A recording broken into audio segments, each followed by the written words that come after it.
the storm didn't destroy the land. It left everything they needed, lying on the ground. By morning, the plains didn't look like the same place, not because they were empty, but because everything that used to stand was now on its side. Trees, fences, whole sections of windbreak torn out of the earth and scattered across the open land like something had dragged its hand through it in the dark. The wind had come fast, no warning, just a low sound on the horizon that turned into something louder, and then something violent. By nightfall, it was strong enough to knock a man off his feet. By midnight, it was taking trees with it. Not snapping, not cracking, pulling them out, roots and all. Caleb Rourke didn't see most of it, he felt it. Curled against the side of a collapsed feed shed, coat pulled over his head, boots braced into the dirt like that might hold him in place. It didn't. Nothing did. By the time the wind died, there wasn't much left standing. The ranch had lost half its fencing, 3 outbuildings were gone, and the line of cottonwoods along the dry creek, all down, every one of them. By sunrise, the men were already moving, not thinking, not planning, just reacting, dragging branches, cutting trunks, clearing paths, trying to put things back the way they had been. Because that's what people do. They try to fix what's broken. Caleb didn't. He stood at the edge of the creek bed, looking at the fallen trees. Not the damage, the wood. Thick trunks, straight grain, clean breaks. Dozens of them. Hundreds, if you counted the ridge. Enough timber to build something. Not repair. Not patch. Build. He stepped down into the creek, boots sinking into dry silt. The air still smelled like torn roots and fresh sap. Sharp. Green. Alive. In a way destruction never is. He ran his hand along the side of one of the trunks. Whitewood exposed where it had split. Still solid. Still strong.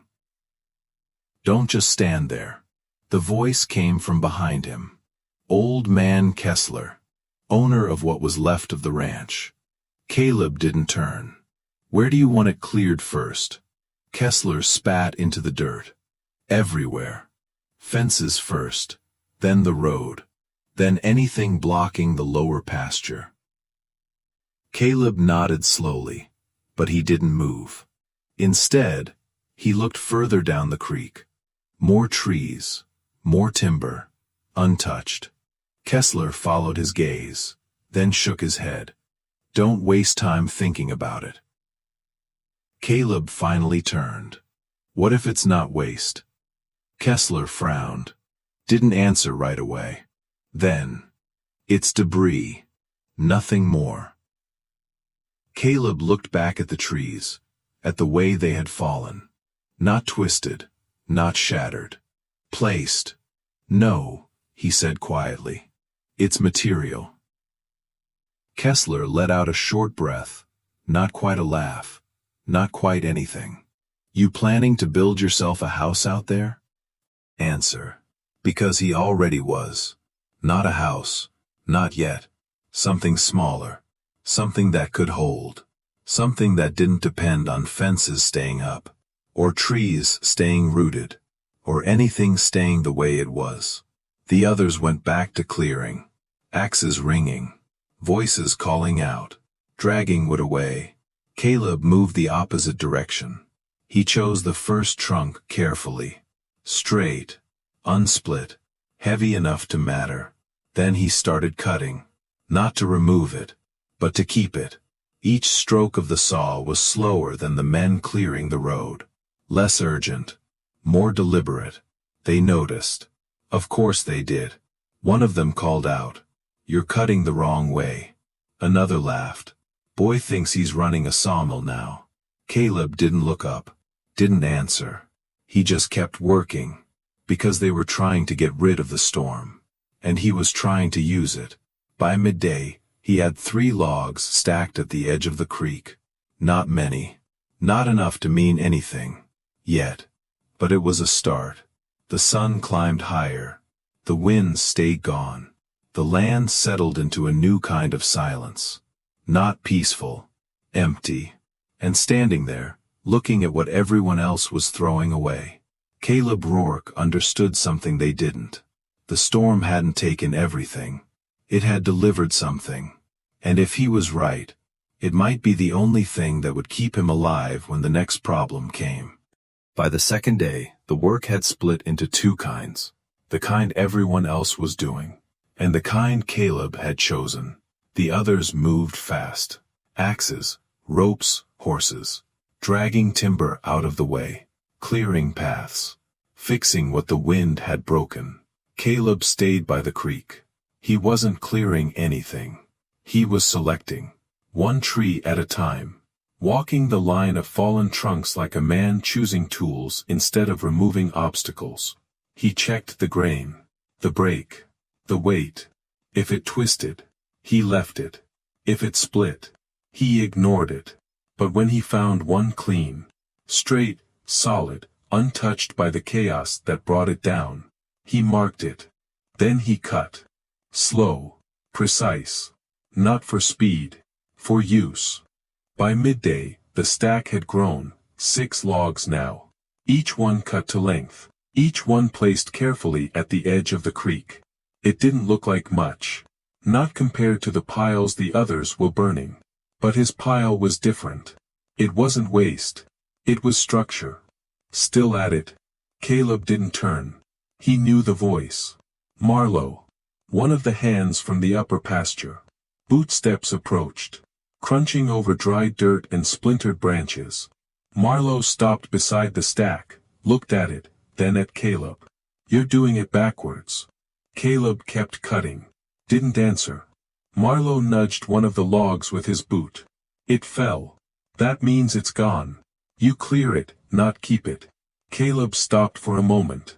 Wiped his hand across his face. Left a streak of dust and sweat across his cheek. What if clearing it is the mistake? Marlowe frowned. Didn't like that answer. You trying to be clever? No. Caleb set the saw down.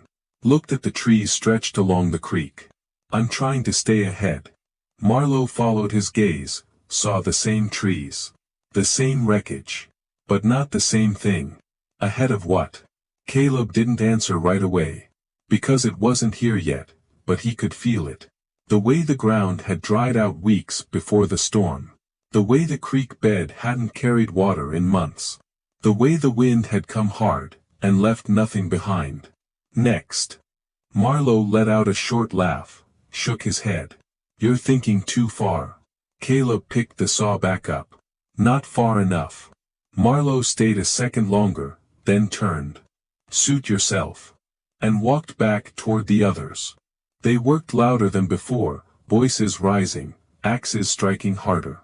Like noise itself could fix what had happened. Caleb stayed where he was. By afternoon, the heat began to settle in. Not the kind that burns, not yet. The kind that lingers. That builds.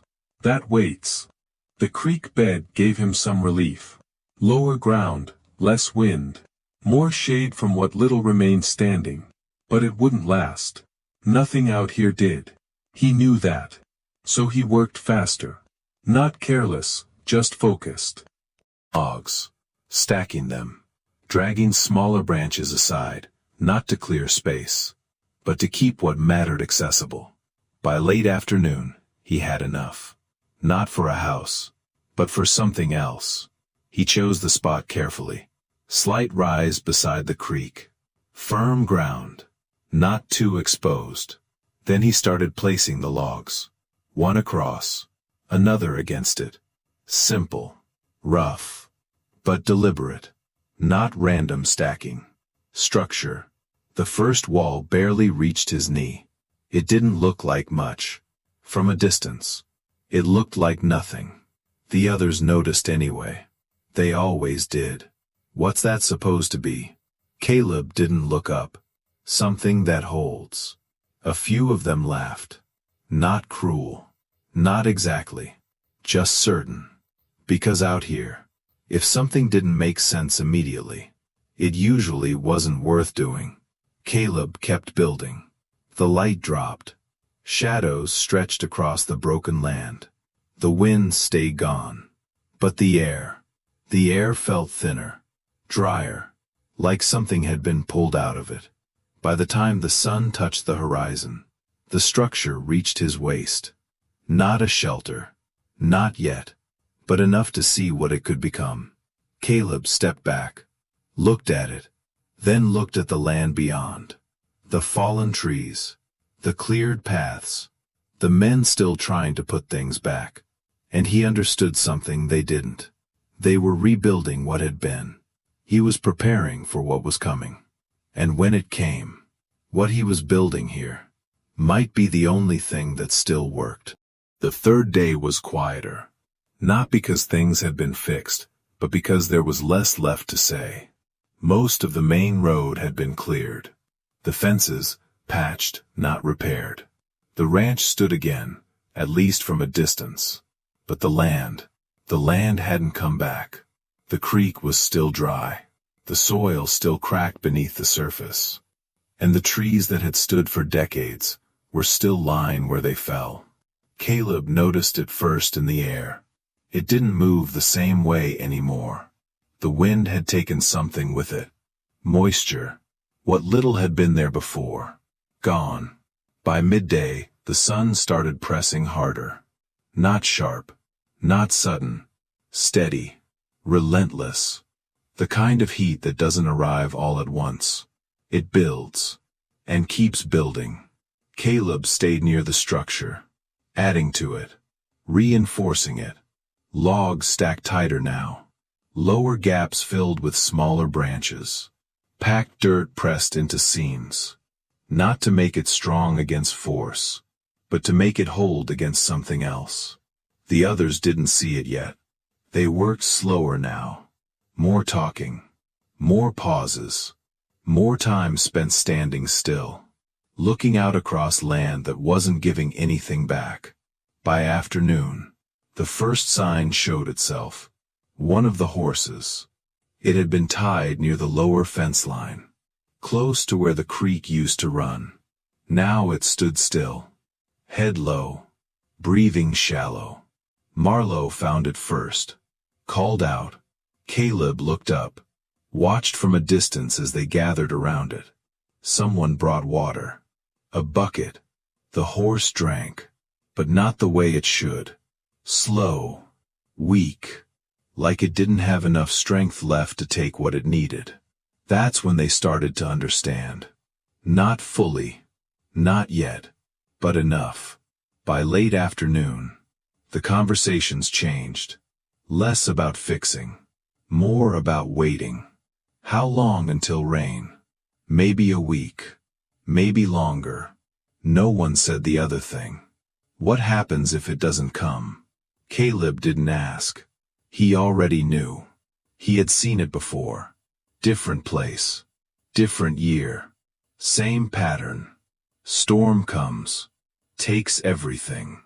Then leaves you with nothing to recover with. No shade. No water. No cover. Just exposure. He added another layer to the structure. Raised the wall higher. Then he stepped inside. The difference was immediate. Not cool, but contained. The air didn't drift. Didn't pull away. It stayed. Held. That mattered more than temperature. Because out there, everything escaped. Moisture. Heat. Strength. But in here, even a small difference stayed. Caleb sat down. Back against the inner wall. Listened. His own breathing slowed. Just slightly. The pressure in his chest eased. Not because things were better, but because they weren't getting worse. That was enough. He stayed there longer than he planned. Back out. The light had shifted. Lower. Duller. The land looked flatter somehow. drained. Marlowe was watching him now, from across the clearing, not laughing anymore, not saying anything either, just watching. Caleb met his eyes for a moment, then looked away, because he didn't need to explain.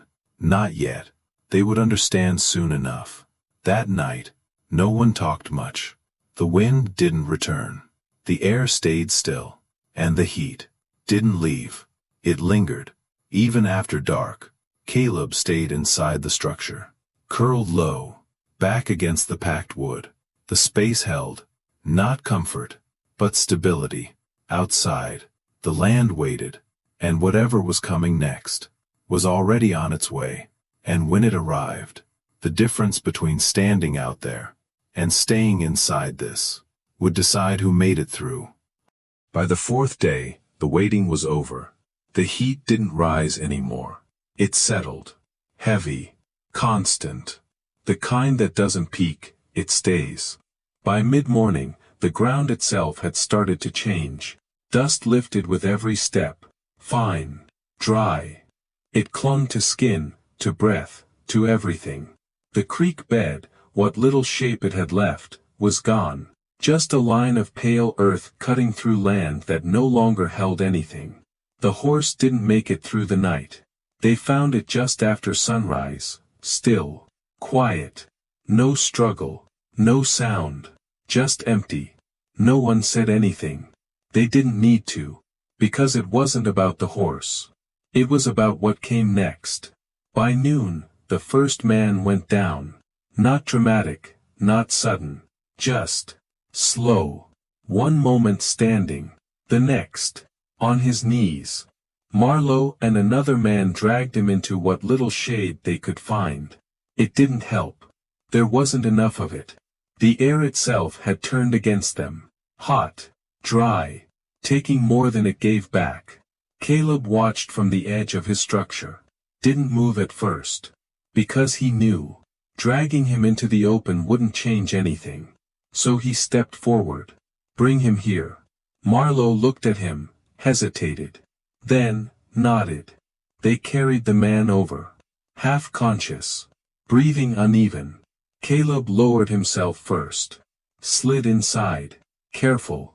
They passed him down. The moment his body crossed into the structure, something shifted. Not a miracle. Not relief. But difference. His breathing slowed. Just slightly.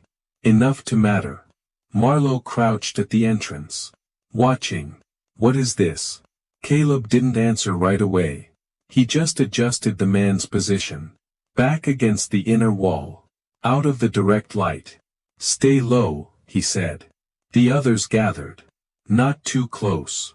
Like they weren't sure if they were allowed to. Or if it would work for them too. By afternoon, 2 more joined him. Not by choice. They couldn't stay out there anymore. The land had stopped giving anything back. Every step cost more than it returned. Every breath dried the throat faster than it filled the lungs. Inside, it held. Not cool. Not safe. But survivable. And that was enough. The structure filled slowly, not crowded. Just enough bodies to change the air. To make it heavier. Warmer. But still better than outside. Because outside, there was nothing holding anything in place. By evening, no one laughed anymore. No one questioned it. They didn't call it useless. They didn't call it wrong. They just came. One by one, lowering themselves into something they didn't understand, but could feel. Marlowe was the last. He stood outside longer than the others. Looking at the structure. At the logs. At the ground. At Caleb. You knew. Not a question. Caleb shook his head slowly. I saw it coming. Marlowe let out a breath. Long. Then lowered himself inside. No more arguments. No more doubt. Just survival. That night, they stayed below. No fire. No movement. Just bodies pressed close to earth that held something the air could not. The heat above didn't break. It stayed. But inside, it stopped winning. And for the first time since the storm, They weren't trying to fight the land anymore. They were working with it. And that changed everything. By the 5th day, no one talked about the storm anymore. It didn't matter how it started, only what it had left behind. The heat still held, unmoving, unforgiving, but inside the structure, it had lost its edge.